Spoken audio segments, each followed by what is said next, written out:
everybody, and welcome to HeroesHype Amateur Series Week 95. I'm Fear. I'm here with my buddy Dunkstick, and we are getting ready to cast some games. How are you, man? I'm doing pretty good. Pretty excited. HeroesHype, always bringing the hype. Greatest organization this side of the storm. So, this is your first time casting HeroesHype? First time casting HeroesHype. Nice, man.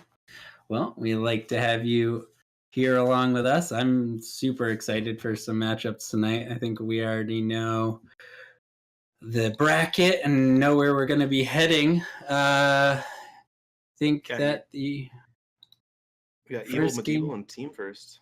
Yeah, TEAM Team. There's no I in Team, according to those guys. So I'm super excited. I think we should just get, address the elephant in the room here, which is we're going to have some Blaze tonight, hopefully. Oh, yeah. Showing up. He will be legal for the tournament tonight, unless I'm horribly mistaken. But what do you think about Blaze? Do you play a lot of tanks, or? I do play a lot of tanks. I have not played him myself. Usually wait a week or two before I try out the new hero. But I play with a lot of people that have been playing him, and he's pretty lit. He's got that self-sustain. He does a lot of damage. And his bunker ultimate, if used properly, is pretty crazy at what that thing can do to dodge some things. Yeah, I was messing around with combustion a lot at first, and I was like, combustion's definitely the go-to. And then I started seeing like clips here and there of like crazy bunker stuff, and then I started trying it today myself because I've been playing him quite a bit, and it's kind of crazy. It's like it almost makes me think of the difference between Falstad's ults. Like, there's nothing wrong with Hinterland's Blast. It does a lot of damage, but you can't deny the utility of the Gust, and it feels like the same thing. You just put down that bunker and your Malfurion or whatever jumps in there, or it saves you from an ult. It seems crazy. So I'm interested to see if any of the teams feel comfortable enough with him.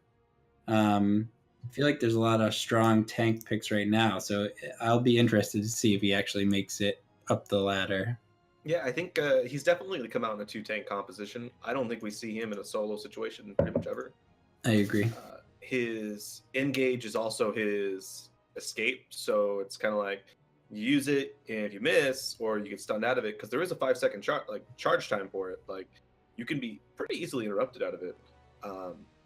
I kind of would relate him to like an Arthas. He does a lot of damage. He's got the slow, he's got the peel, and when he gets on you, he is sticky. Yeah, Arthas is my most played hero, and that was the first thing I thought too. And he worked for me. I just jumped on day one. People were like, wow, dude, you just seem to like understand this hero. I was like, yeah, it's like Arthas, but you have a charge that you can go in and stun people, and he doesn't inherently slow as much. And I think actually, was it today or yesterday, there was a balance patch, and that actually changed a couple of his talents. So I'm interested to see if he gets picked, and if he is picked, whether the talent choices are varied from what we've usually been seeing. Yeah, for sure. Definitely. I really want to see some big plays. I want to see someone bunker save somebody. I want to see the bunker come down and someone get in it that's low HP and just live. And I want to see those clutch plays today. If you put a bunker on like a boss pad, are you disappeared from that area as if you're like a 7-sided? Yeah, I believe you cannot cap it. Okay.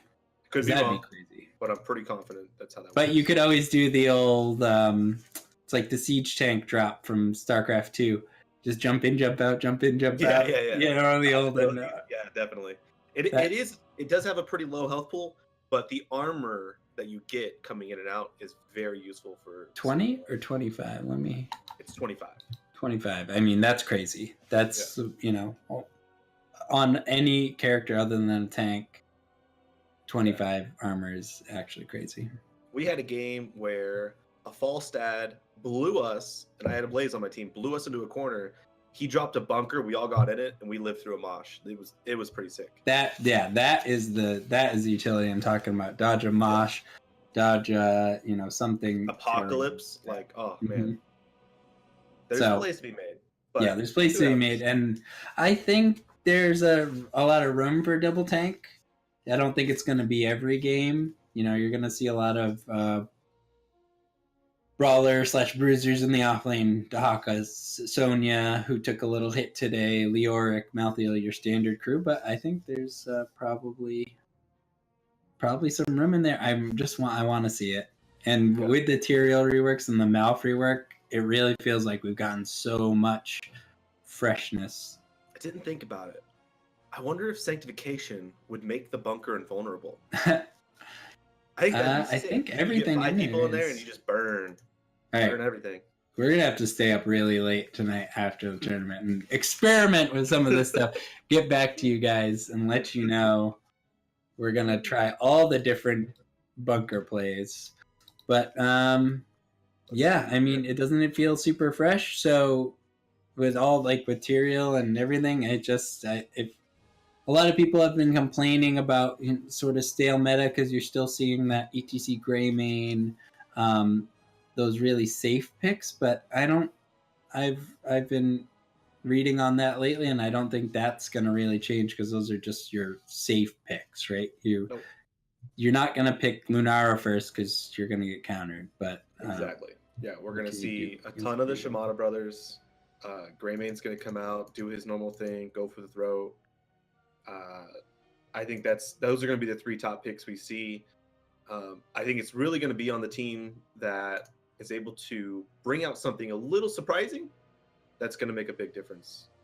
But yeah, those 4-5 and 3-4-5 picks in the draft, that's where I'm always focused in. There's variety in the top, but I'm looking for some fun stuff in the bottom half tonight. Hopefully we get something interesting because I think there's lots of viability to lots of sort of fringe characters suddenly in this game. All right, Argy's giving us some map bans. It looks like Evel Medivhel does not want to see Tomb of the Spider Queen. And let's see what TEAM has to say about that. Maybe we'll get some Battlefield of Eternity. Yeah, that is a very common pick in these best of ones, and it's just a map that you can team bans BOE. Team bans BOE. There's no I in Battlefield of Eternity. Eternity has ended. Don't think about that too much. So interesting. Tomb BOE, something standard. I always call it standard. People scold me for it, but Curse Dragonshire. Either of those I consider standard. Old school HOTS. Oh, yeah. Ooh. This is fairly old school. This is the middle school HOTS. Sky Temple. Middle school. Sky Temple. I think in the current meta, we all know what Sky Temple's all about, right? Win, get 10, and get the boss, and just try to put your opponent so far in the ground that they can't really come back. It's similar to Battlefield of Eternity, but yeah, we're definitely going to see a lot of globals come out here. We're looking at, I see Domo variant on Evel Medivhel's side. For those of you that never seen Domo, really good flex player. This guy is a killer Medivh player, which could be something we see here on this map because the ins and out on the shrines or the temples, it works really well in favor to interrupt the channel or get in and get out with a kill without taking too much damage. Yeah, it's a really vertical map. You can really just jump all the walls. Yeah, and not to mention boss control. Mm-hmm. Ley line. You're never safe when there's a bird flying above you. Yep, you're never safe. He's always going to know you're there. He can ley line you. And then I think we're going to see a lot of those top safe picks too. But yeah, boss control is relevant here, especially what we just talked about, because if I did see some HGC this weekend, I didn't watch every single game, but on this map, the boss that I think at least 3 or 4 games on NA HGC this week were decided on a Sky Temple boss call, and some were successful and some were not successful. There's a good reason it's called the throw pit on most. Yeah. I mean, the tornado really ruins you. Like the Warhead Junction, the Banelings are annoying. The one on Cursed Hollow throws the root and the stun, but they're fairly predictable and you can dodge them. Sometimes that tornado just spawns behind you and it's like, I'm gonna bump you into every horrible thing and you can't do anything about it. And the key is there too. It's instant. There is no animation warm up. It's not like the root where you get a warning. It's instant. So one second it pops up, it's gonna move you. And it's behind you. It pushes you into his stun or just into the enemy team. That small bump can just spell the complete end. For those of you at home, typically when you pull boss, you want to start on the really aggressive side, like their side, and then once the tornado spawns, move to your side because now you have a tornado in between you and the enemy team. And then hopefully you burn boss fast enough. It's like a mini holy ground. It's kind of moves around. It's you have to use it to your advantage. If you let it get in the middle of your team, in the middle of a fight, it can do crazy things. It can literally do insane things. I think we're gonna see it. I think we're gonna see, unless we see decisive fights elsewhere and then just a straight rush to the boss call, which is probably what we're gonna see. We may end up seeing a late game fight on here. So yeah, depending on what they decide to go with. Most teams on this map tend to pick at least one to two globals. They focus a lot on soaking. It's usually a 1-in-1 trade with the temples early on because you're not really going to lose too much, and it's that early on. It's kind of hard to decisively win a temple unless you get a pick. That being said, there are teams out there that go something that can really push or like control a lane. They end up taking a whole keep, or not a whole keep, a whole fort right off the bat. And when that temple comes up, they have so much control over the lanes. They hit that second temple scene and take the game over right then and there. Like they're level 10 to a level 8 team, they push it in the game. And it's always the solo bot. And so we have the delayed. I mean, it's still relatively new in the world of HOTS. We have the delayed event spawns now, so all your objective spawns are slightly later, so that's timing out the second temple on this, so it's always single bottom temple, and that's timing it out right around the 8 to 10 9 to 10 mark with the boss there. And I think that is that's just the definition of this map right now, right? The timings, unless there's some major delay on the first temple, which is very uncommon, like you said, they usually trade, the timings are usually lined up perfectly. So yep. I'm gonna go out on a limb here. I'm gonna say whichever team takes Hanzo this game is gonna have, I'm gonna say, an 80% chance of winning the game. That scattered arrow build and the boss's positioning, not even just the boss, the other siege and the hard camp as well. It's so easy to reset your arrows and chunk things. Watching streamers, playing it myself, you do like 20% of the boss's health with one scatter. You can set it up, you do it like 2 more times, the boss is dead. It's such a fast burn that team, if they control the map, they're just going to take over the whole map. The whole whatever color they are, the map is going to be painted that color. Yeah, it's what you think a Gazlo probably should be. Like, that's what Gazlo should be, right? He should be able to just go in and just murder a Merc camp like that. But it's ironically Hanzo. And even though small nerfs came in today, I mean, 2 damage on the scatter arrows may be relevant because there's a lot of them, so it's multiplicative. But I don't know if the slight armor buff taken off his sharpened arrowheads and if the slight nerfs to his Q and scatter are going to be enough to slow him down. I don't even know if we see him get through, because I agree with you completely, especially on this map, or like a battlefield, something where PvE damage is extremely strong. I completely agree. I don't think he'll make it through. Yeah, we'll see what happens. We looks like we get everybody in the lobby. We're going to get started on the draft here shortly. Once again, it is Evel Medivhel versus TEAM, or Team, as some people might call them. Pretty excited for this first game. I really enjoy Sky Temple as a map. I didn't when it was first released, but over time I was like, no, this map makes sense. I like it. It's grown on me a lot. It seemed a little madcap at the time, but we were used to Haunted Mines and Blackheart's Bay, so I don't know why we were so resistant to this one at first. But I think it's really found its place. It's sort of it still is in the vein of Battlefield, where it's team fight oriented and an early game, but it plays totally differently. So that's what I like about it. The 3 lanes, I love 3-lane maps. It's a very different 3-lane map. It's not something like Tomb and Volskaya where you're going to go super late. And even Curse is ending pretty quickly now with the bosses. Yep. So if we were, let's see, 2 years ago, you could say Sky Temple was BOE of its time. Definitely. Because before BOE came out, it's pretty much the only map we saw in competitive. Best of 5, first map is Sky Temple. Yeah, and I always think about Fnatic. That's their go-to. Like, they know they can crush anyone on Sky Temple, and they always take them there. They always crushed them. All right, we're getting right into the draft. So I think we have Evel Medivhel on the blue side, I believe. Left side, blue side, and TEAM Team on the right side. And it looks like Team will be banning, and they've done their research. Apparently, they know, or they're listening to the stream. And they're like, "Oh my god, he plays with Eve."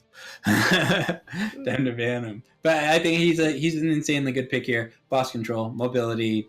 A good Medivh is one of the most tilting things in the world. I did check during the lobby. Level 96 on that Medivh for Domo variant. It is his most played hero. If you do not know another team and you come into lobby and all you're doing is clicking profiles, typically when you see someone that's a one trick on a very particular hero that does well in coordinated play, you want to get rid of it. Mm-hmm. It's a smart play. You don't want to have to deal with something where they most likely play around it all the time, and it can be very frustrating when they're very good at playing the Portal game. And this is also this shows the control you get from first ban, first pick. It's also like it's not a throwaway because it's a targeted ban and it has its value, but it's also saying, don't ban Hanzo. Just don't. See what happens. Ban Genji. Don't ban Hanzo and see what happens.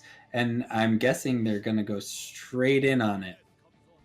So I don't really like that ban because Genji beats Hanzo. Yeah. I would. You either take the risk of banning Hanzo and then they get Greymane or they get Genji, which Greymane can deal with Genji for the most part. Hanzo can't deal with Genji. But you take away Genji, yes, you get Greymane, who can definitely deal with Hanzo, but Hanzo's burst becomes an issue at some point. So it's like the enemy team picking Illidan, and you're like, well, let's ban Arthas just in case we end up with it. Greymane ETC, insanely powerful response, though. You can't Hanzo's crazy, but Greymane deals with Hanzo in a fairly effectively as well. For sure. And a lot of teams make the mistake of not having something with that ETC to really capitalize on like those quick picks. You see a lot of times people go like these crazy compositions where it's like Lenara and a Zebo or something crazy like that, where it's a lot of sustain damage. You get an ETC pick though, and it's like, well, when does ETC ever get to dive in for a quick kill? And that's where a lot of ETC's power comes, in my opinion. That slide with the knockback, it separates one person from his team and puts him into your team. And Greymane lives on that. Yeah, and he is so powerful without talents even. I know, I play ETC all the time. I love him. And his strength, 1 to 7, he pops off at 7 with Echo Pedal where he can lane clear, but 1 to 7 is ETC's domain. And a Stukov Dahaka response. So I love Stukov against ETC. His ultimate knockback is so pivotal. It's like a Lucio bounce, but it hits him 3 times. It's great. So and I love ETC too. The very last game I played before we came on here, enemy team picked ETC. I was stuck in the healer role. I was like, bro, you're getting Stukov. It's amazing. You counter the Mosh. You play ETC. You know how he moves. You counter the Mosh. I was going to ask you earlier if you think he's strong on this map anyway. Area control, and right around the level 10, you're going to see a lot of grouped fights. He's crazy strong.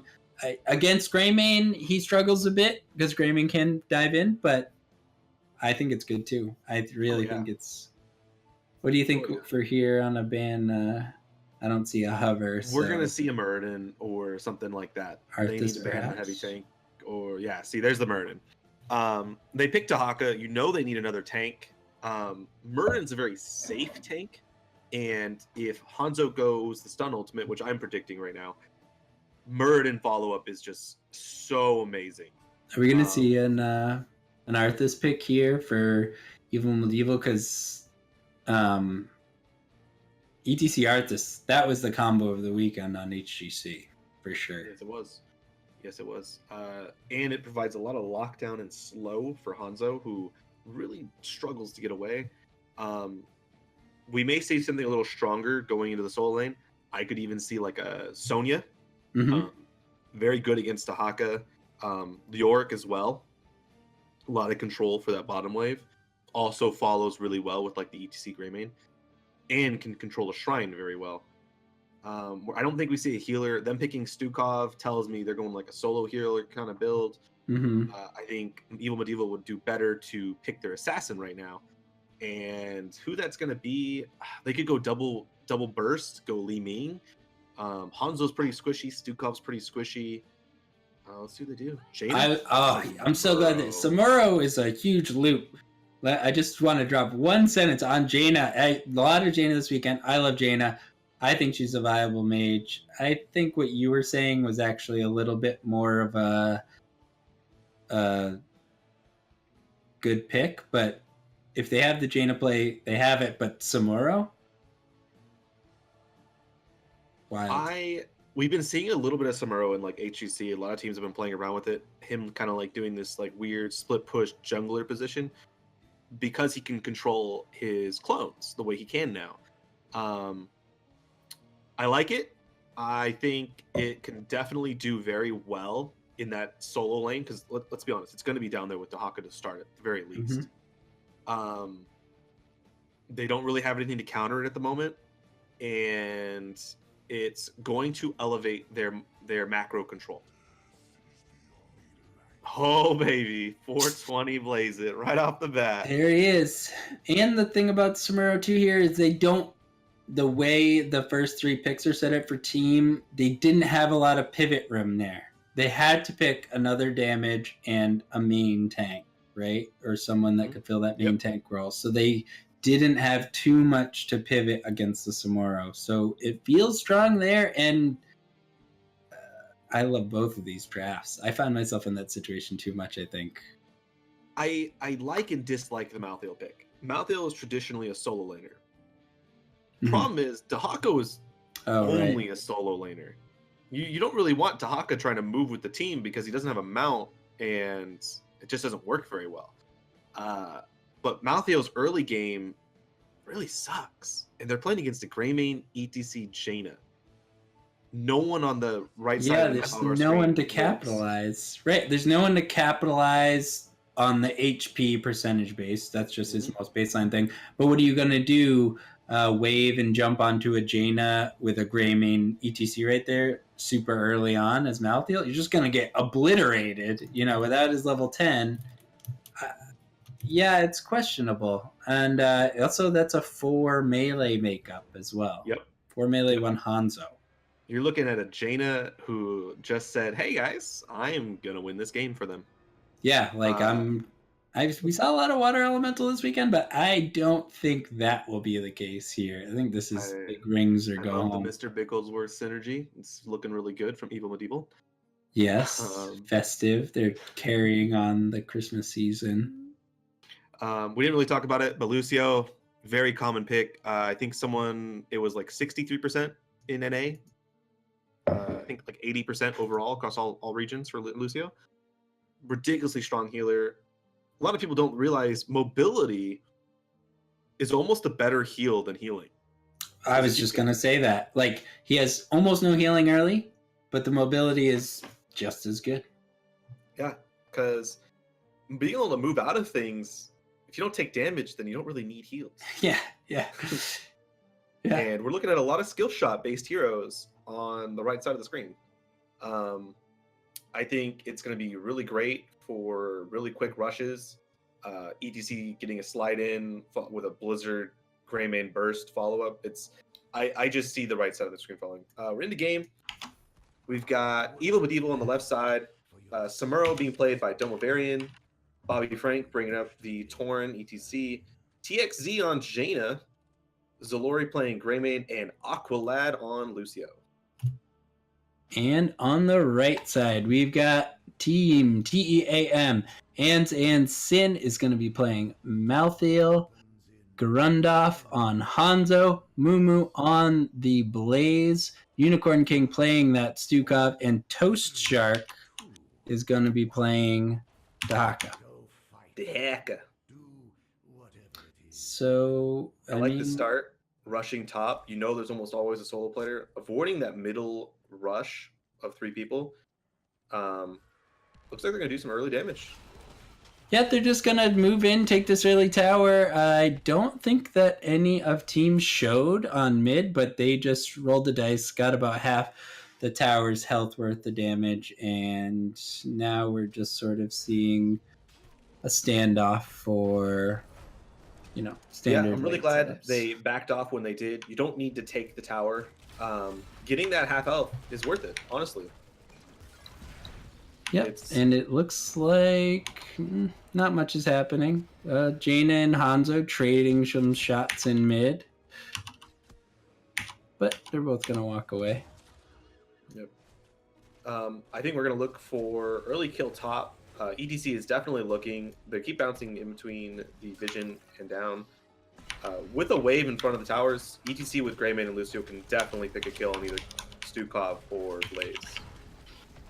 Yeah, I agree. We see a big silence coming in out of Stukov, and we do see the lurking arm talent coming in at level 1, giving an increased size and the increased cooldown just for a little bit extra zone control. There's a lot of really good chokes to use that on in this map.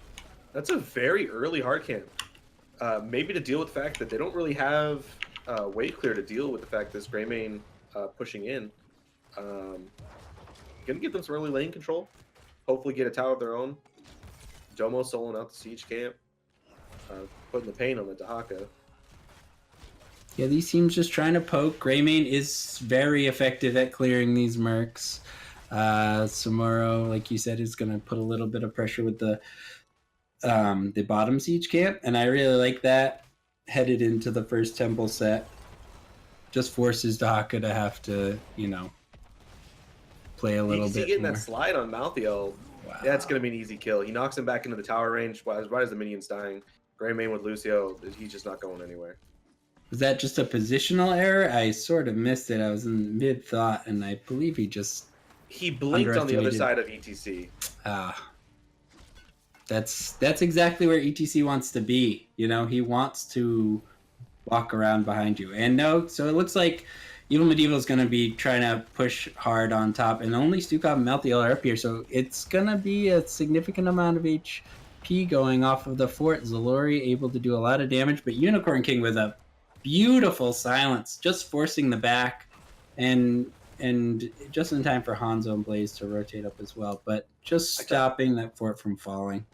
I talked a little bit about it in draft. Samuro dominates Dahaka in lane. Dahaka cannot stand the punishment from the crits and the triple clone. And Domo took a tower solo with Dahaka in lane. It looks like he's going for the kill. Unfortunately, Dahaka passive's going to save him. Mid lane, though, Jaina hitting a big combo right onto Malthael, and Greymane following up. Dropped like a rock. ETC soaking shots top, but that's going to be an early level advantage, 7-6. Yeah, 7-6. I mean, only 2 kills. It seems like almost a level and a half, actually. ETC just soloing top, Samuro staying down. their bottom and getting the soak. And it looks like there's going to be no more contesting, but even Medivhel in an amazing position to be in that dream scenario like we talked about before. Just level 8, get some more team is pushing level in. 6. They're going to hit the level 10 right before they hit level 8. Domo doing exactly what you want to happen in your bottom lane. He took the fountain. At any point, Evil Medivhel takes a fight in bot lane now, they win because they have a fountain to back up to. Mumu just poking around, trying to posture up, seeing if he can get a little bit of exposure on the Jaina. I think she's keen to it, though. She's just going to play extremely safe. There are 4 members right around middle. She does need to be careful, but yeah, she's gonna be aware of it and just play safe and make sure that Blaze doesn't catch her out. Key point here, it doesn't look like team is going to be rotating that Dahaka up top, which is a big deal because he's their global. Domo about to take a kill up to your top. Hold on a second. I'm going to stop for a moment. Domo trying to rush after. Tower's dead. Nope. Medivhel's going to heal up just enough to get away from him. But he pushes him out of lane, denies him some soak, I think, and level 10 already coming up for Evil Medivhel. I mean, this is beautiful. They got the wave on the fort. They can just scare team back with their presence at this point. Yep. Looks like they're gonna go for the top camp. Best thing about a Jaina is how fast she clears camps. When you have someone tanking for her, she bursts half of it in seconds, and that's gonna be quick hard camp right before the temples drop, which is exactly when you need it. Still no Dahaka top, and I feel like that's wasting his potential because they could have a global to clear the camp while their own hard camp's pushing, but it doesn't even look like they're going to get their hard camp. Right, you put the global in the other lane so that he can rotate when the fight starts rather than having him where the fight is. And there's going to be an invade. It's 10-8. Team trying to push back. Evil Medivhel not being too scared. And it's looking like, actually, we got a stage dive coming out of ETC. Stage dive, Illusion Master, that water elemental we discussed, go for the throat, and sound barrier. So stage dive is interesting with so much split push potential on this team already. But maybe a little bit more value versus the Stukov. Yep. Definitely worried about not getting his ultimate off or getting interrupted. No ults yet out of TEAM, but when they do, I expect isolation. I expect the stun at a Hanzo with the knockback. This should be a boss right after the temple. It looks like they're just going to clear out mid, though. I'm really surprised they're not starting it up at this time. Well, and team now is kissing 10. They're right there. They're 10. So although they do have the 2-level stat advantage, they have no talent tier advantage. All the ultimates are up, but it looks like team's not even keen to this. They're just going to clear top. They know it's coming, but they know they can also defend it well because the real dangerous situation is you're 8, the enemy's 10. They take this boss, and then they're pushing on your keep with the 11 versus 9, and that's when you can't fight and you really lose the game. This will be a 13 talent tier versus 10 talent tier advantage, which is very significant, but also defensible by team. I'm interested to see what's going to happen here. Silence with that lurking arm. He's going to be able to posture them off so they can get some boss damage. Towers are dropping pretty quickly, but so was the boss. Domo, meanwhile, he's getting that 13 for them. There's another talent tier up again. Wall is down. I'm going to look for a slide right here. That we talked about that tornado. It is not your friend. Stukov, goodbye. And Stukov, that's exactly the target they want. Hanzo, is vulnerable, but he jumps out, and now it's looking like there's going to be a little bit of a turn. Blaze jumping in, Evil Medivhel backing up, just being careful. Hanzo trying to get an angle. Both teams poking and waiting for the wave. It looks like Evil Medivhel is going to want to take this. Stukov is back up, though, and he's coming to the team. Dahaka is top lane, and I believe he has his burrow up. Blaze moving in, stunning Bobby Frank, getting a little bit of poke damage, but Evil Medivhel able to remain extremely healthy just from these, passive Lucio heals and a couple couple amp it ups, and they're walking away with 100% HP. Significant damage to the keep. And temples are spawning. I think they are very happy with the 14 versus 11 position that they're in, right? Yeah, important to note. And he finished this a little while ago. They do have Product Rock with the Lucio, so it's kind of like they have 2 healers at this point. Mm-hmm. This temple is going to be a free bottom keep at this because Domo got the mid fort and the wall on that mid keep. Controlling the map with the Samuro, which is exactly what you want. And excuse me. Looks like we're starting a bottom fight. ETC coming in with a big power slide. He's going to zone off. Dahaka, Blaze, and Malthiel are separated from Stukov and Hanzo. Okay. Looks like Medivhel's going to back up a little bit, and Team is going to take control of the area. Big power slide on the Blaze, taking a lot of damage. He pops his trait, unstoppable. A lot of damage coming out onto ETC, and he is going to fall there. I was just going to ask you right here, what do they need to do to get back in this? But, oh, wow, huge combo coming out of Jaina. And drop the beat. It looks like all the members of Team are falling quickly. Jaina taking a lot of damage. Mumu sustaining. Malthiel just trying to get as much damage out as possible. And it's going to be a 4 for 3. Was that the trade? And kind of a crazy fight. 4 for 3, but it doesn't end here. Rayman and Lucio can catch up to that Malthiel. He's trying to sustain by hitting both of them. Unfortunately, you just can't compete with that Greymane damage. Yeah, I mean, and his ability to chase, jumping in, swiping, it's difficult, especially with the Lucio support. Looks like that Lucio and Greymane are just going to go clear out this large mid-wave, and there were signs of life from Team there. The beginning of that team fight looked very good when they got the ETC pick, but I think just Jaina and Greymane getting too much value. What did you see there? Yep, I liked it a lot. They knew ETC had already slid in, so he couldn't slide out. They used everything on him and got the kill. Unfortunately, you still had to worry about Jaina and Greymane, and that's where the team fell down. Important note, Hanzo did go Dragon Strike, which is not the stun ultimate that I predicted. But he used it solo against an ETC, and I feel like that wasted a lot of value out of it because it was interesting. Such a big impactful ability. Right, and if he could have used that even to zone, something like that, you want, or its ability to zone and its ability to penetrate to the back line, he could put that onto Jaina and Greymane, try to force their movements or force them to take a lot of damage. But what else can Team do to get back in this game? I think staying grouped is key here. They need to find a pick or to pretty much have the exact same thing happen again, but it can't just be ETC. Ooh, Malthiel being pops his caught ult to try and survive. Oh. It looks like they're going to come in and try and protect him.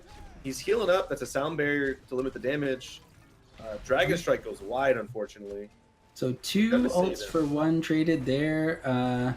Looking like Samuro has a huge push with Merc's top lane, though. This whole thing going on here with Evil Medivhel is just a huge distraction. Samuro is looking to take that top keep with the Merc camp, and now it's getting really desperate for Evil Medivhel. The boss will be coming up. Blaze going into the back line. Jaina and Greymane absolutely shredding Blaze. Malthiel taking a lot of damage, trying to do what he can to keep his team in it. ETC getting on the back line with a stage dive. Malthiel will fall. Unicorn King caught out. Dahaka just doing all he can, but Dahaka by himself can't do much. And, I mean, that's all she wrote. That's all she wrote. GG. Evil Medivhel going to take this best of 1. Great split play. And we talked about how impactful the solo laner is on this map. Domo took so many buildings on his own while the enemy team he's not to be underestimated. They did not have Dahaka match him like they needed to, and it just didn't work out for them. Dahaka needed to be able to use that global and really soak the experience. Yes, he was never going to beat him in lane or the 1v1, but they needed him to be soaking against him so they could cause the 5v5s. And you can see the difference just in the stat screen. 140,000 siege damage in 13 minutes. Yeah, I mean, he just sort of was displaying another level of Oh, wow. Follow Grubby just hosted the stream for 3,258 viewers. Welcome to HeroesHype Amateur Series, Week 95, guys. We just wrapped up our first game on Sky Temple. It was a doozy. Thank you, Grubby, for that stream. That's crazy, And Grubby. fittingly that Grubby hosted us because we just saw some incredible Samuro play coming out of Domo Variant. I mean, he was on the next level in that game. He really controlled the whole map, didn't he? Yep, definitely. And I said it from the start. He is an amazing flex player. He does so well in that flex lane, in that flex position, I should say. And you can never underestimate him. He's always been one to try out the newer heroes and the new crazy heroes before everyone else. And that's why he's such a big Medivh player. You know, he tried it, he loved it, and it clicked. Aren't those players the most terrifying? The ones that are, quote, one trick, and so he's known for his Medivh play. You ban that out, and he's got 6 aces up his sleeve. He says, "Oh, I've got Samuro, I've got this, I've got that." Who knows? He plays Vikings. Players like that.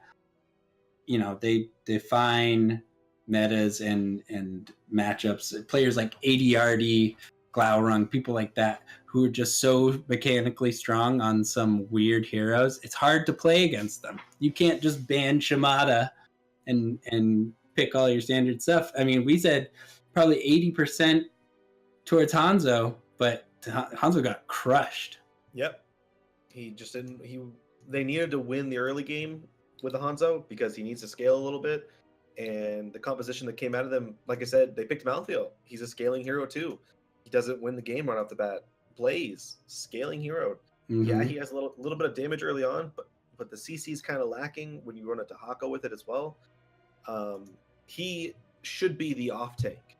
It was either Dahaka or Blaze. You don't choose both. In my opinion. I agree. Yeah, that seemed a little odd to me in the draft, and I am extremely excited because I was just thinking about, Domo, and I'm not familiar with Evil Medivhel. I haven't cast them before. And next game, I mean, you want to prove that you're up there, you got to beat Oh My Science, and they're going to be playing Oh My Science. And that is a tall order to beat Oh My Science. They are an extremely dominant team. They are unbelievably well coordinated. Yeah, they're on a bit of another level, but so is Domo's play there. So this should be fun. Who we got? Battery, Hot Chew, Saryu, Choi 1010, and Dark Chimera. Yep, I am very familiar with all those players. Yes. I have competed in the Amateur HeroesHype series many times. I have seen these guys play a lot of times. I have lost to them many times. You've seen them through the lens of the tears in your eyes as your soul. It's a little fuzzy because I'm okay. But this is going to definitely be a really good game coming up here. I believe we're going to follow the bracket, and we're going to take that side as well.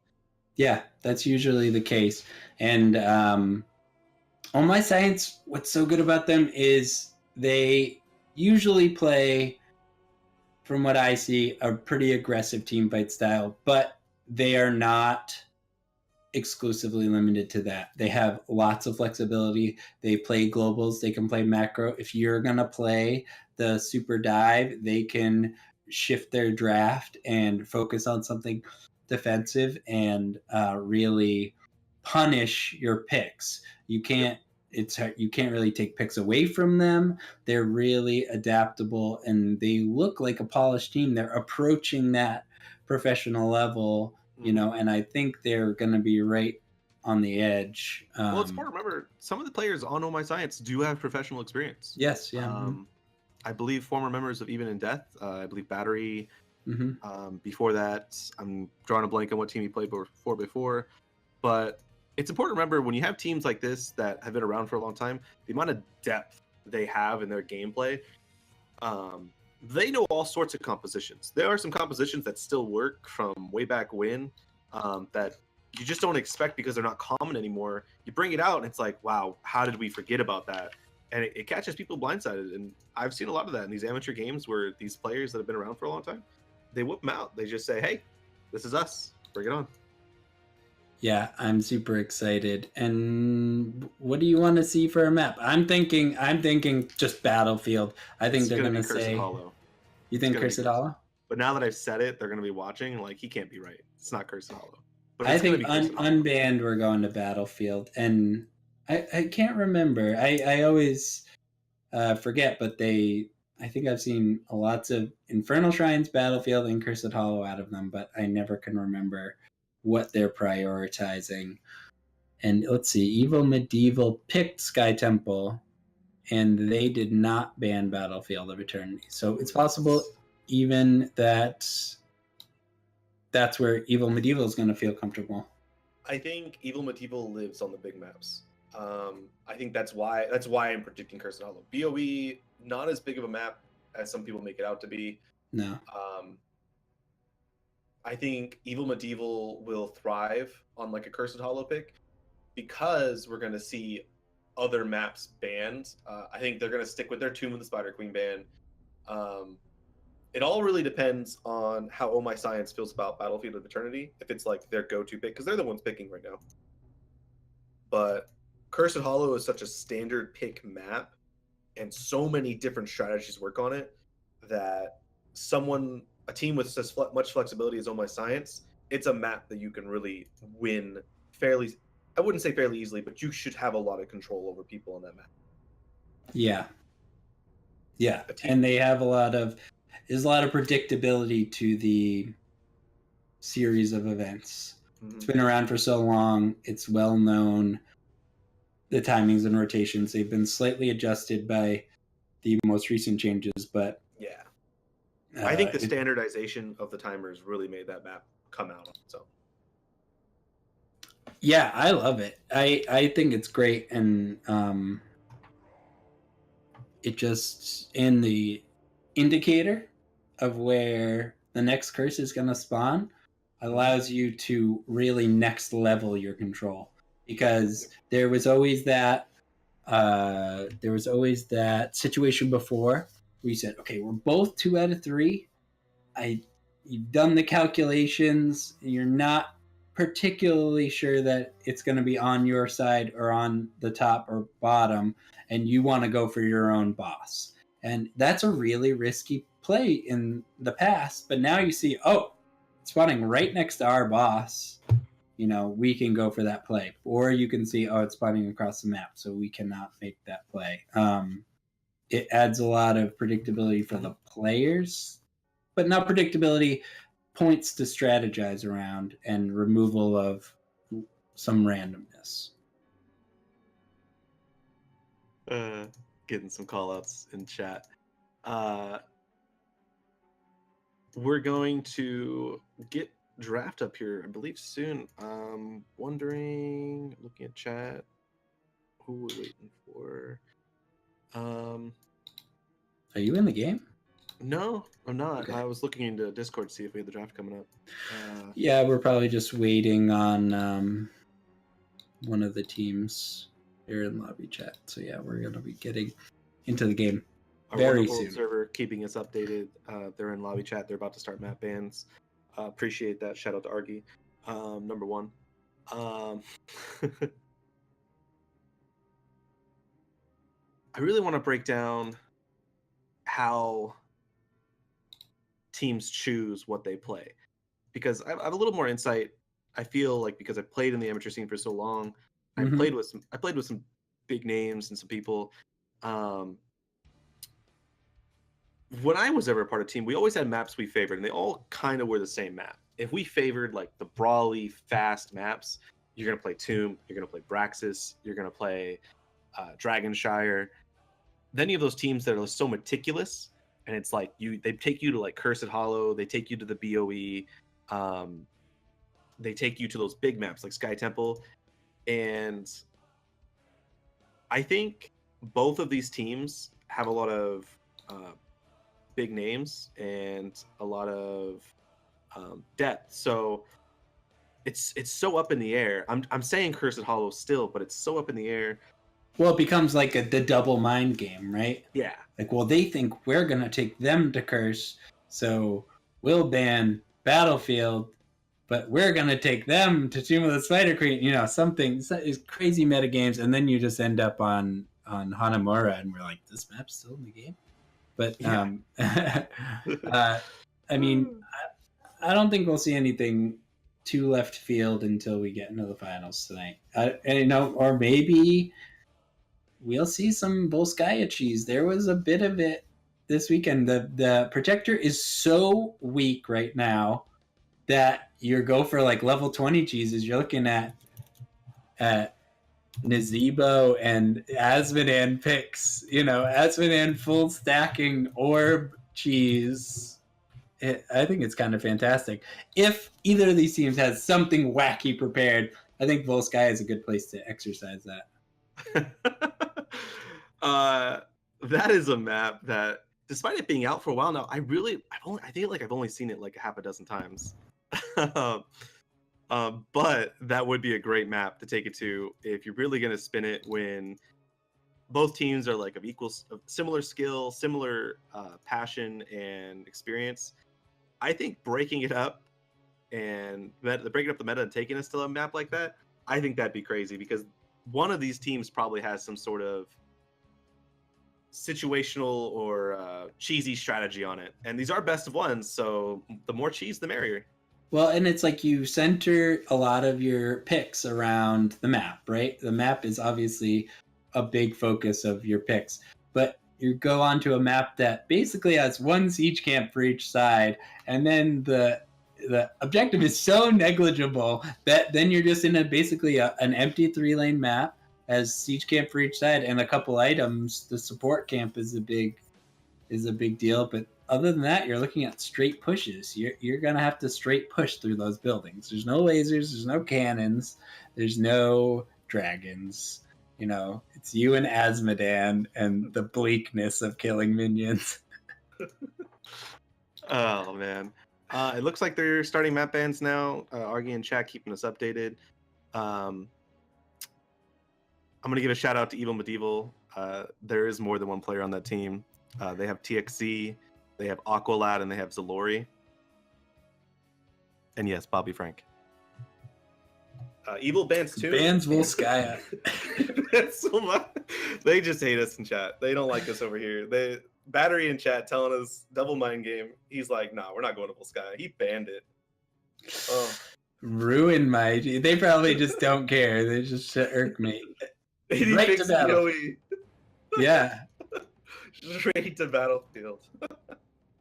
I love it. Oh man. 10 out of 10. Don't change, guys. Never change. So yeah, never change. So Vala's fallen off pretty strongly on this map. If she has any place, it's on this map, but I feel like Hanzo's sort of just taken her place. And then other than that, you're just still looking at your standard strong single target PvE picks. Greymane. You might see a wild Artanis or something crazy. Malthiel's pretty effective here. Yep. Definitely going to see Hanzo either banned or picked. Like 100% here.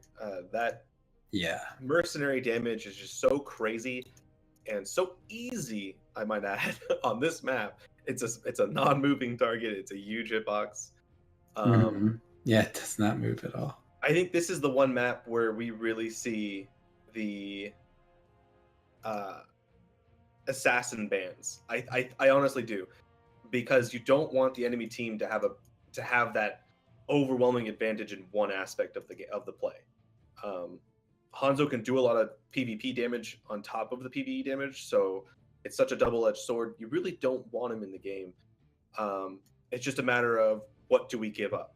If we ban Hanzo, they ban Greymane, we take Genji, or they ban Genji, we take Greymane, or vice versa. You ban Hanzo, they ban the tank maybe you wanted with your Hanzo, and yeah, and it's gonna be fun. I think that opens up those last 3 picks like we talked about, and there is room for a little bit of interesting picks on Battlefield. Getting the lobby set up, going to Battlefield once again, of eternity, it never ends. fight of the light and evil, light and darkness. Sorry. um, what are we gonna see for healers? It's gonna be Lucio. We're gonna see Lucio for sure. But are they Alex gonna ban Straza? Malfurion, and we're gonna see another? Yeah, Malf is so strong. We didn't. Malf was banned last game. Oh, it looks like we're remaking. Malf is really strong. Alex Straza's particularly strong. I feel like because she has, once the first Dragon Queen is up, she has pretty good control in that early team fight with her Dragon Queen. Yeah, definitely. Haven't seen it too much. I know we saw at least one game in HGC, and they won that game. So yeah, she looked good in HGC. She looked solid. I feel like the hero pool for supports is really flexible and stylistic right now. It's just a matter of what you like, and there's a lot of room. There's a lot of room to flex around. You know, not as far as Lily, as much as I'd like that to be the case, but you know, Stukov, Alex Straza, Lucio, Rhaegar, Uther, these are all totally viable. Yep. Important note: they also made it predictable, or it's a set spawn on the first Infernal no objective. I'm just gonna say objective because I can't make out the word for what they are called. And I think that really helps with settling a meta on this map, because a lot before it was kind of 50-50, where it's, you know, it's gonna be top bottom, but which one's gonna be ours was the key. And I think that's really helped develop the strategies that we see nowadays. I think we're gonna see a 3-2. I don't think we're gonna see a 4-1 here.